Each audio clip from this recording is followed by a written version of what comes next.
Welcome to my guide for the Veteran Vateshran Hollows on the Markarth PTS. This video is meant to provide some guidance on the mechanics that happen in the arena. First off, before we start with the video that I'm going to comment on, the arena is set up as three different stages with with different themes on each stage. There's a green, blue, and a red one, which we're going to see, and then you have one final arena, which is just the last boss fight. This arena has a few interesting dynamics in it that makes it important in which order you do these arenas. First off, with each arena that you finish, the next one is going to become harder. You're going to get a notification when you start the next one that the monsters have been increasing in power, and the last one, so the third arena you do, is going to be the hardest because the damage that you get is going to be increased with every arena that you do, right? So, knowing this, we have the first dynamic that makes it interesting in which order you do the arenas, because you could say, hey, let's just do the one that is generally hardest first, but then you have another dynamic that layers on top of it, which you need to take into account. Within these arenas, you are going to find resource buffs. So in the green one, you're going to find a buff that increases your maximum stamina by 5,000 and then unlocks smaller orbs, smaller buff orbs that you can gather, and which each increase your stamina by 1,000 points. The blue arena, so the wounding, does the same for Magicka, and the red arena does the same for health. So on a stamina character, ideally, you want the stamina buff as fast as possible, so the other arenas get easier, so you can basically use that higher stamina pool. And on Magicka, you want the Magicka buff as fast as possible. So you'd say, hey, on Magicka, let's just do the blue arena first, and then the others don't matter. Let's get the health buff, so let's do blue, red, and green. The problem is that doesn't work, because you get the tools you need in order to access those buffs in a different arena. So, for example, the green one gives you the grapple bow, which you need to access the Magicka buff that you get in the wounding, so the blue arena. So in the end, you need to carefully think about in which order you do the arenas, and the way I did it now is I did the green one first, because you get the grapple bow, then use that grapple bow in the blue arena to get the Magicka buff, and then I did the red arena last to get the health buff before the final boss, so that you can use the Magicka and the health buff on the final boss. That's basically how this arena plays out in general. So again, what I want to do with this video is just explain the main mechanics that you need to be careful about. So I'm not going to go into every tiny little ad, I'm not going to go into every trash wave and stuff. What I'm going to do is I'm going to explain the boss fights mostly, but there's also some dangerous ad packs and ad waves that you need to be careful about, so I'm going to explain them as well. I'm also only going to explain the mandatory stuff. I skip past a lot of ads in this video, so I don't want to show you how to score push and how to ideally do this when you want to get the highest score out of it. This is just meant to make your life to get the Trifecta achievement, no death, speed, and no sigils, as easy as possible. Okay, we're going to go into the Hunter's Grotto now. This arena has sort of a nature theme attached to it, with a lot of Spriggans and Lurchers and stuff. So you're going to see a lot of reused assets in this arena. It's something that I'm quite sad about. There's also a few new assets, like bosses that we haven't seen before in terms of movement and models, but most of the trash mobs, for example, are assets that we have actually seen before. So the first trash packs aren't really dangerous. The only thing you need to be careful about here is the troll, because he does hit quite hard with his stomp mechanic. So you will see the damage I'm going to take in a second, where he just this one, it hits quite hard if you just stand in it. Other than that, there's nothing really dangerous here. I skip past these mobs and the next ones as well, to make this as easy and fast as possible. The first mechanic of the first boss is introduced here, where you see in the back there's a blast spriggan. And in order to be able to damage this bristleback, you need to kill the spriggan. This is going to be reappearing on the first boss. This guy is quite annoying, it's sometimes weird, you can't bash him. And he keeps, as long as you don't bash him, he keeps charging in. As you can see here, this is quite annoying because the bash also doesn't really work reliably.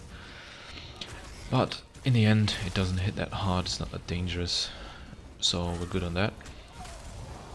This unlocks the first mini-boss. I say mini-boss is the first boss in the arena. In the Hunter's Grotto is 3 Lurchers. And the mechanic with the Blast Spriggan reappears here. So from time to time in this fight there's going to be a Blast Spriggan appearing which protects one of the Lurchers. You can have up to 3 Blast Spriggans at a time, which means that there's going to be a protection on all the Lurchers, so you cannot damage them anymore. That's obviously not good, so you want to kill those Spriggans in order to keep the ability to damage the Lurchers. The Lurchers themselves also aren't that dangerous, they do some sort of a few different conal and circular AoE abilities. Then there's the little wolves here, but they are also drying pretty fast. I usually kill them with the blockade unstable wall to get some Magicka back. And there's another Blast Spriggan, and the Spriggan actually protects one of the Lurchers, as you can see. The Lurchers kind of, I have not really recognized a pattern on these, but they basically go into vine mode from time to time, where they are basically not targetable, but then from time to time they basically reappear and you can damage them. Other than that, this boss fight is pretty straightforward. What you need to keep in mind through this run is that I'm using an Ice Staff build on Warden here, which provides you with a lot of survivability while retaining the majority of damage. Here the boss fight is already over, and you can see that I got the grapple bow, which I can use in order to grapple from point to point from now on. Here we have a few cliff striders, also not dangerous. The grapple bow is an interesting, I think it's fun to just grapple around, but it's buggy sometimes. I've seen in some quite funny videos where people just get ported back and die and stuff, and it's quite annoying, and it has killed me as well a few times, which ruins otherwise fluid runs. So I hope they can provide some fixes for that in the future. This gatekeeper also isn't dangerous, just basically break free when he does the scream mechanic, and then just stay there and kill him. It's not dangerous. Here you can see the grapple for the first time. You can do this quite quickly and fluidly, which is fun, at least for a bit of time. I skip past these cliff striders here. Then there's another grapple section, and then we're going to get a Hashmota gatekeeper, which you need to kill in order to unlock the next grapple points.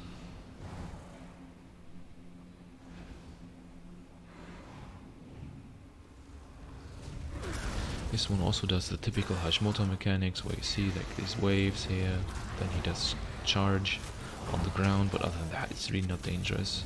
All the mobs on the PTS here, they don't really hit that hard. I don't know if they plan on changing it for life, on making it harder, but in the end most of the trash bags are pretty easy to beat if you have a certain, basically a standard gear setup. Okay, next boss, the Minotaur. This guy is a bit more complicated, and it's the final boss of the Hunter's Grotto. So he does several mechanics. You can see a conal attack that does hit hard, like hits half a health bar. And then he basically just jumps from platform to platform. You need to follow him. There was a cone again. This is important. This is a heavy attack. You need to block or dodge it, otherwise it's a one-shot. And you have this charge mechanic that knocks you back. At 80% for the first time, he's going to become invulnerable. So you cannot damage him anymore, and the mechanic behind this is that he gets either charged up with ice or with fire, depending on the platform you're currently standing on. And in order to make him vulnerable again, you need to go to a platform of the opposite element. So basically when he is in ice mode, you need to go to a fire platform to make him damageable again. After 65% you're going to start a timer where these reach channelers that you see here start doing the channel and shooting fireballs around the arena, and if you don't interrupt all of them in time, they're going to make platforms inaccessible. So you can't reach a certain platform anymore, which can be a problem if the boss becomes invulnerable and you don't have an ice or fire platform when you need one. In this video I play pretty safe. I'm going to bash them all. Typically it should be enough if you have 2 platforms available, because then you can either go to ice or fire and you don't really need the other platforms. The only difference is that the channelers will constantly keep shooting fireballs until the boss is dead, when you keep the platforms inaccessible, at least for a period of time. There are also these small ads. I don't really know what they do. After like 4 or 5 runs I still haven't figured out what they actually do to the fight, other than standing around and doing a little bit of damage to you. Maybe that's it, but I don't really know. But in the end this fight again is also pretty straightforward. It takes a while if you don't have the damage, but other than that it's pretty easy. A thing that I want to just highlight is don't use the grapple when he's doing the heavy attack, because sometimes, usually the grapple mechanic prevents any damage happening to you, but sometimes it doesn't work. So you still get one shot even though you're like in the middle of the air or something. Okay, the next arena, choosing. Now you can see that I get the notification that monsters are now more powerful, which means that this arena is, because I'm doing this as a second arena, harder than on standard difficulty. This will further increase on the last one where the monsters are set to full power. So this basically means that the arenas become harder over time, as I said in the beginning. Again, trash mobs aren't really dangerous. You can see that the monsters start hitting a little bit harder here, especially the trash mobs. This warden here has a standard harvester mechanic kit. You need to interrupt the channel, she does, and then sometimes she lifts you in the air and has those 4 healing orbs that come from cross directions. But that's it. Other than that, there's not really much to this. Then we have Ogrims, we have those flappy pads from the Sorg, the Twilights. They do the standard stuff that they usually do. They zap you, the Ogrims charge in, they start to knock you back when they hit their chest, all this kind of stuff. And now we get to the first Magicka buff, like the resource buff that you can get. Because now you can see here are grapple points, and in order to access them, you need to have the grapple bow. So you need to do the green arena first in order to be able to do this. There's no enemies here, so you just run past this, do 2 of those grapple mechanics. Be careful, the first one is a bit dangerous because there's no platform to fall down onto. So you need to be quick on this, otherwise you're going to fall down into the water and die. Obviously what you can see here is, again, this grapple mechanics in this run, it worked flawlessly, but sometimes it keeps bugging out. And here you see the orb that you need to pick up, the Essence of Mysticism. Then you grapple back. I can just fast forward through this. This is not really special. It's just grappling back. Okay, then we have the next trash, and here you can see a smaller orb. These you can just pick up, and they increase your Magicka by another 1000 points. Then, a couple of standard trash packs. Ogrim, again, so nothing really special here. Then we have a bridge where there's these moving little AoEs on the ground that hit quite hard if you get hit by them. So try to avoid getting hit, because you get hit by, if you get hit by 2 or 3 at a time, it can basically kill you. It's still easy.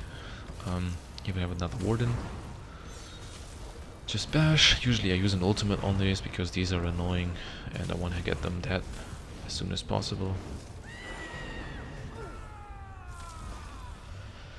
There we go, it's dead.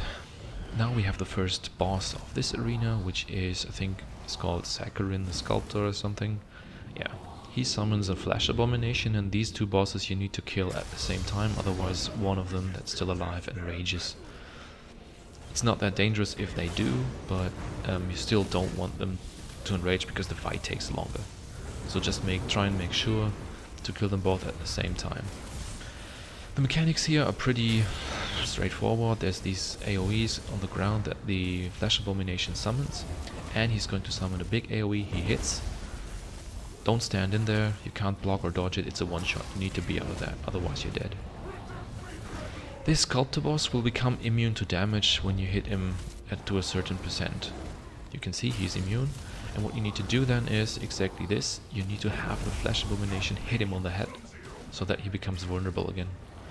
Unfortunately, the guy ports out of my distro ulti here, so I'm looking for where he is, and now he's going to enrage. It was pretty annoying. So here you can see why you need to kill them at the same time, because then he hits a lot harder with the slide attacks. You can see my health dropping a lot more than before. Okay, now the guy is dead. We're going to go use the wounding portal. These wounding portals put a timer on you, and if you don't reach the next synergy within the time frame, the synergies are these little amplify sigils here, then you get ported back to the beginning. So if you don't do this in time, you're going to get ported back. In the end, what you can do here is just straight up run past the mobs. You can obviously also try and kill them, but that takes them a lot of time. And if you fail to kill them in time, you need to do it again, which is quite annoying. So usually what I do is I just run past the mobs and try to hide and then use the chain. Here we have a Sivkin Hammerfist. This guy does a few standard mechanics of those Dremora with two-hander. Some of these we have already seen in Maelstrom Arena. I mean, this arena reminds me a lot of Maelstrom Arena in terms of the mobs and what the mobs do, because the mechanics are often fairly similar. There's another orb behind the stone, as you can see, that gives me Magicka, which increases my Magicka pool quite significantly. I have like 43k Magicka already now, and I'm going to get another 1k. Here is a Chillfiend, Sentinel, Enfeeblement, and an Ogrim. These Sentinels are quite annoying because they put debuffs on you. You can see that they follow you with their eye, and they put debuffs on you. There's one that snares you and puts a little dot on you. There's one that basically puts a large and strong dot on you. So you might want to make sure to kill these as fast as possible, because it can be quite annoying. Ogrim is basically the same as the one that you had, that's the ones that you have on the last stage of Maelstrom Arena, just with more health. Then another wounding portal here. Just run past the mobs, at least I did. Because it's safest, I just wanted to do a Trifecta run again, and I wanted to get this done quickly and safely. You can see that the Sentinel saw me, but this doesn't really do anything. You can still run past this, because it doesn't move, it cannot follow you. You can actually skip a lot of mobs here. The only thing once I kill are the two last ones, because I was too dumb to use the chain here, because it's on the other side. I was looking at the rock, but the chain is on the other side of the thing, so I was just too dumb here to do this. So I think we have to do one more wounding portal. Yeah, one more wounding portal until we get to the final boss. You can do additional wounding portals in order to get to the side boss here, but I don't really didn't do them much, because the side bosses are fairly boring, I think. And they do add to the score, so if you want a score push, you might want to do them. I still haven't figured out whether it's actually worth the time getting there, doing them, if they add enough score to actually justify doing them, or if the time is more precious. I haven't figured out that. I don't have that figured out yet. Okay, let's get to the last boss now. This guy is a Titan, Daedric Titan, another model that we have seen a lot before. This fight is also pretty straightforward. There's 3 million health. Just keep damaging the main boss. He hits hard in melee, so try to stay at range if you can on a Magicka build. The main interesting mechanic here is the watchers that spawn upstairs. You can see that they keep shooting green beams downstairs to damage you. Also, you're going to have those sentinels from before spawning here, a maximum of 4. What you can do is, which you'll see in a second, is that you can kill the sentinels with the heavy attack from the main boss. So you don't actually have to do the work yourself, but you can kill the sentinels with the heavy attack from the main boss. From time to time what you have to do is to go upstairs to kill the Watchers, because otherwise the whole arena is going to be filled with this stuff. Be careful, the Watchers have a mechanic where they start channeling a circular AoE around them which knocks you down. And then you cannot go back up for a while, so be careful when you stand in melee range of them so they don't knock you back. Just be careful and block for the time being. After you killed them, you can jump down again. Usually I wait for my Destro ulti and just drop them on the boss, and basically now it's just nuke. This fight isn't really dangerous or any really difficult, it's just difficult if you don't know what's happening. As soon as you know how to kill the sentinels easily with a heavy attack from the boss and how to deal with the Watchers upstairs, it's pretty straightforward. Okay, there we go, boss is dead. Now we get to the last arena. Actually we chose in this run, I chose to get the Magicka and the health buff, because the health buff I can get in the red arena, the Brimstone Den. And similar to before, we're going to see that we get a notification. I think I had to pause a little here. Let me just skip ahead. There we go. You get a notification that monsters are now at full power, and you're going to notice that the trash mobs hit harder now. Basically everything in this arena will hit you harder. Even the little scamps here, when they hit you with this stuff. As you can see, the light attacks do quite some damage to me. I swap to my undead setup now. Keep in mind that both, I actually forgot to swap to the undead setup on the second stage. I only did it here. So you can use the undead setup on all enemies in the wounding and the Brimstone Den. Only the lurchers and stuff are not undead, so it's nice to use a prismatic glyph on these. In order to get the health buff, we need to use a wounding portal here. That's straight in the beginning of the arena to the right, and you need to get past these two flame atronachs, and then we have the same mechanic. You just have to hop through the lava. I'm actually a Dunmer on this, which makes this a lot easier because it halves the damage you get from the lava, so you can basically just run through and don't worry, really. You can actually, on Dunmer, just infinitely stay in the lava when you keep the leeching vines up and hop, just constantly jump. So we get the Essence of Fortitude, which strongly increases the healing. We get ported back. Somehow these flame atronachs here remember that I already was in fight with them, so I'm going to kill them. Just skip ahead a little bit. Trash mobs, we have Clanfears. They do the typical Clanfear stuff. They jump at you, they do the knockback with the tail. Then we have Daedroths.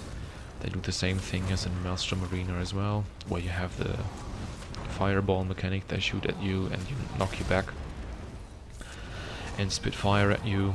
There's two different versions of Daedroths in here, similar to Maelstrom Arena, which you're going to see in a second. We just skip ahead a little bit past these trash mobs, because now we get to the Brimstone Warden. This is not a boss, it is a like a door guardian which removes the flames on the door. And these guys are similar to the crematorial guards in VMA, but they have a lot more health. They spit fire at you and you can see that it hits hard. You must also keep in mind that in this run I'm using the Pale Order Ring, which makes this arena a lot easier, because it heals you every time you do damage for a quite significant amount, so you don't actually need to worry about healing as much, because the ring takes care of this. The Magma Queen is a pretty straightforward boss as well.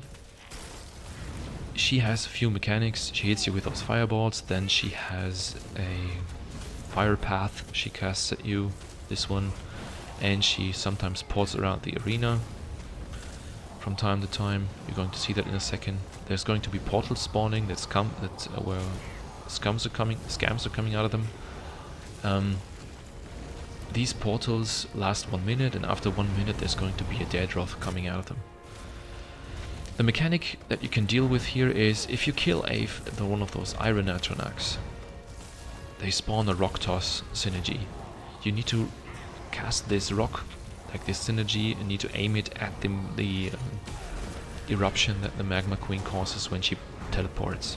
Because then you can remove the geyser, the volcano, and she gets stunned for a little while, which makes this fight a lot easier. And as you can see, the fight is over after like 1 minute, where you basically just nuke the boss and deal with these mechanics. Now let me just quickly pause and go back. We have this Brimstone Orb. These things you need to heavy attack, and what they do is they, for a limited amount of time, I think it's 15 to 20 seconds, I don't remember, they protect you from environmental damage from the lava. So what you can do is you can hit it with a heavy attack and then just run. And as you can see, my health bar doesn't go down. So I can run through the lava to here. And then we're going to have another Daedroth, which protects the door. Let me just skip past this. Another Brimstone Orb, and this is basically the section where you can get either to the side boss. You need to run through the lava. I need to kill these trash mobs. I accidentally also attacked the Colossus here. You don't need to. You can avoid fighting him, which makes this easier. In this run I actually didn't. So it makes this a bit dangerous. As you can see, the Fire Colossus does a few mechanics that hit hard. His light attacks are also not easily dealt with. I also have the Fire Rahdgarak in the back, so there's a bit of chaos here on this trash pool. Just make sure to not use the Brimstone Orb earlier than you need to, because this does not respawn if you use it once, so you need to make sure to just use it when you need it. So the Caretaker should be dead soon, and then we're going to run to the next platform, and there's going to be some... The next platform is actually, I think, one of the most difficult trash packs in here, because it includes one of those Brimstone Wardens. The Brimstone Warden is the mob that is similar to a Daedroth and Crematorial Guard from Maelstrom Arena, and what they do is with their light attacks they put a permanently increasing dot on you. So if you don't have enough damage, this trash mob here can turn into a nightmare, because the Brimstone Warden keeps doing more and more damage to you until you eventually die. In this one you don't really see the damage coming in that much, because I'm basically healing through it with the Pyrelord ring, but if you don't have it, this can be quite painful, because in the first runs I didn't know what to deal with, and I had a lot of incoming damage, and I actually died a couple of times. Another bug, the Brimstone Orbs, they don't always work, so what I'm doing is I'm jumping to prevent dying in the lava, picking up a small health orb to get a little bit more health, and now we're at the boss, the last boss before the final boss, the Pyrelord. This guy also, this guy hits hard with his light attacks if he is the last boss you're facing. As you can see, it hits hard. It doesn't look as hard, but if you don't have enough healing, this is actually pretty dangerous. What he does is this fire wheel. He hits hard with his light attack, then he does this fire wheel similar to the ones in Blackrose Prison, the first boss.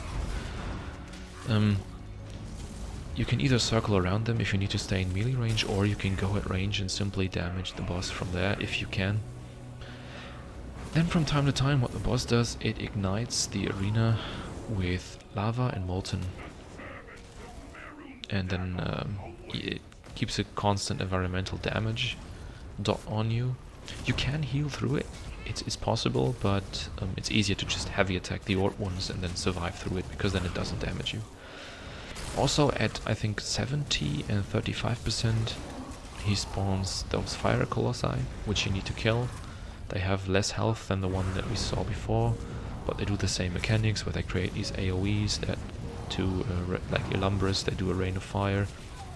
Then they spawn small skeletons. Those aren't really that dangerous. Usually what I do is I try to pull the Fire Colossus in, so that it is on the platform, and then I stack the main boss on it and kill them both at the same time. As you can see, the Brimstone Orbs are a little bit buggy, because very often you don't hit them even though you aim directly at them. So just make sure to try and hit the right spot of the orb. Just skip ahead a little bit. I had some kind of lag there. PTS is nice. I think what I do now is I simply nuke the boss, if I remember correctly. Because you can ignore the fire colossus. You don't actually need to kill them, they die when the main boss dies.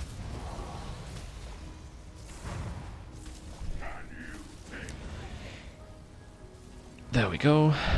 This boss is dead as well. Just skip ahead, then you go back to the main hall, to the choosing. And then you have the last portal to the main boss fight, which you see here. I skipped ahead a little bit because I had to wait.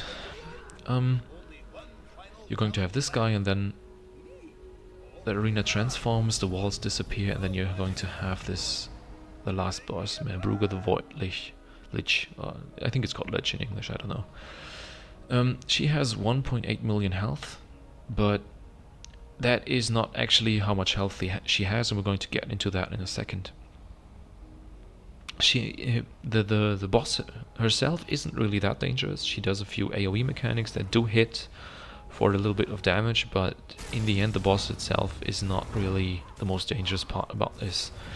This fight is, let's say, a clusterfuck of mechanics, where you basically, not mechanics, but clusterfuck of adds and mobs.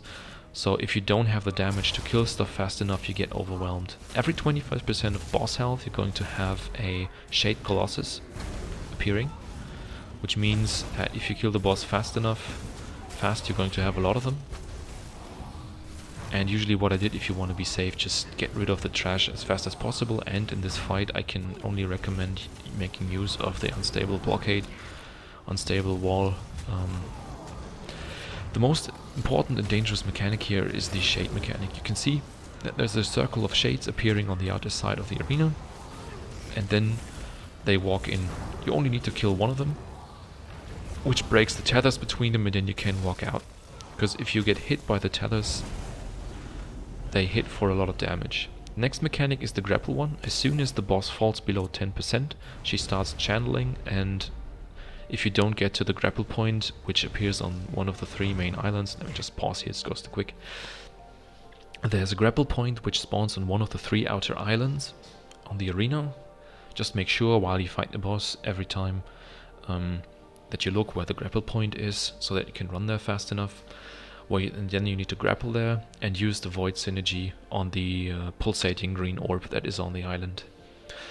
When you do, you get into the void, which you can see here on screen.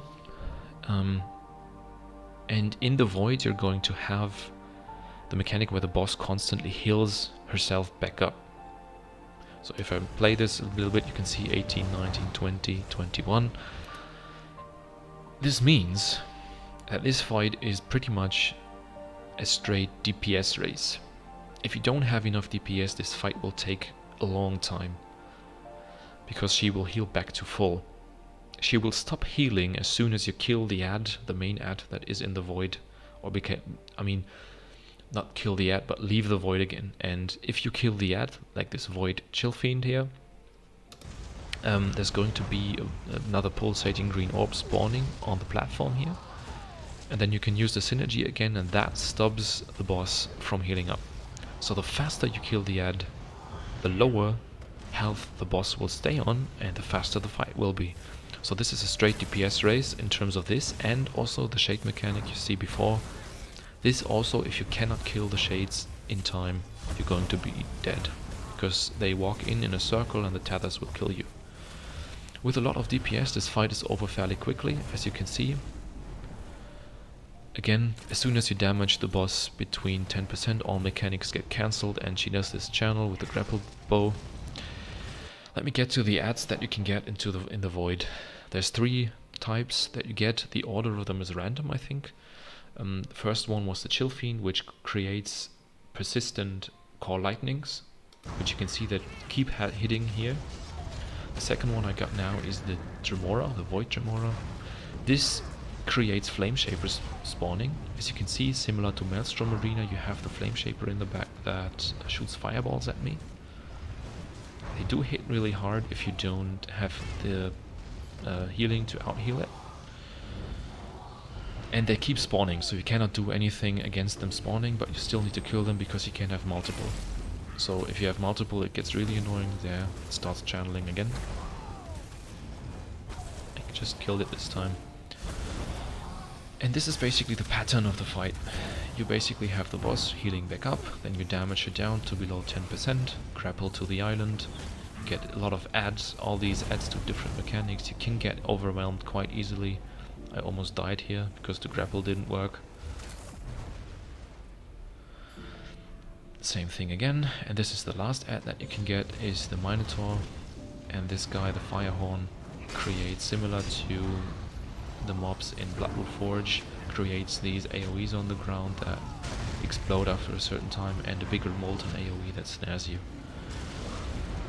So as you can see, there's a lot of shit that goes on in this fight. Having a lot of AoE damage certainly helps clearing this fast and easy. Actually dropped a Destroy here, which wouldn't have been necessary. It would have been better to do it in the boss arena afterwards, but nonetheless, I wanted to kill the ad quickly so the boss doesn't heal back up too much. 47%. In the end, what I don't like about this fight is that it's a straight DPS race. As I said, if you don't have the DPS to kill trash packs, the ads and the shades fast enough, this fight is going to be significantly harder. So people that will lag out on DPS will have a lot of struggle in this fight. In the beginning I spent like 2 hours on this boss figuring out how to deal with this shit after I found out that it's just the more DPS you have, the easier this is. And after I found out how the buff system works, it became a lot easier. But you can still see how many mobs are hitting me and going on, and those colossus hit really hard. So this can be a bit overwhelming, but in the end, once you figure out how this fight works, if you get enough damage in to kill the mobs fast enough, it's also not that difficult. This run took around half an hour, which with all the pauses that I did in between, it probably would have been under half an hour if I really had focused all the time. I hope this video gave you a little bit of insight on the mechanics of this trial. It is not too difficult. I think it's easier than Maelstrom Arena was at the time, but again, Maelstrom Arena was introduced at a time where we had a lot less champion points, and players were also less experienced in the game in general. So I think the difficulty is actually fine because you have a lot of things to actually test and plan out here. Do you actually kill trash? Do you skip past it? Does the time saving actually give a higher score than killing the trash?